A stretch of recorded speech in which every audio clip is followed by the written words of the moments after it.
నయీం కేసులో సిట్ విచారణ కొనసాగుతోంది. ఇప్పటివరకు దర్యాప్తు పూర్తయిన కేసుల్లో ఛార్జ్షీట్ దాఖలు చేస్తున్నారు పోలీసులు.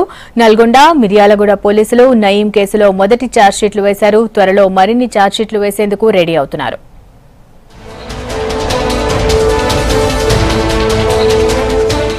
నయీం కేసుల్లో నిందితులుగా ఉన్న వారిపై కఠిన చర్యలకు సిద్ధమవుతున్నారు పోలీసులు.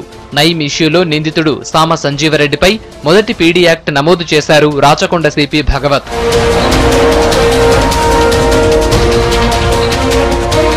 దర్యాప్తు పూర్తయిన కేసుల్లో ఛార్జ్షీట్ దాఖలు చేస్తున్నారు పోలీసులు. నల్గొండ, మిర్యాలగూడ పోలీసులు నయీం కేసులో మొదటి ఛార్జ్షీట్లు దాఖలు చేశారు. నయీంపై రంగారెడ్డి, నల్లగొండ, మహబూబ్ నగర్, ఖమ్మం జిల్లాల్లో కేసులు నమోదయ్యాయి. త్వరగా దర్యాప్తును పూర్తి చేసి ఛార్జ్షీట్లు దాఖలు చేయాలని లోకల్ పోలీసులకు సిట్ నుంచి ఆదేశాలు జారీ అయ్యాయి. దీంతో నయీం కేసుల్లో మరికొన్ని ఛార్జ్షీట్లు దాఖలయ్యే అవకాశం ఉన్నట్లు తెలుస్తోంది. ఛార్జ్షీట్లలో ఎవరెవరి పేర్లుంటాయనే దానిపై ఉత్కంఠ నెలకొంది. అలాగే నయీం కేసుల్లో ఆరోపణలు ఎదుర్కొంటున్న చర్లపల్లి జైలు డిప్యూటీ సూపరింటెండెంట్ రాజా మహేష్ పై బదిలీ వేటు వేశారు ఉన్నతాధికారులు. ఆయన్ను చర్లపల్లి జైలు నుంచి కరీంనగర్ కు బదిలీ చేశారు.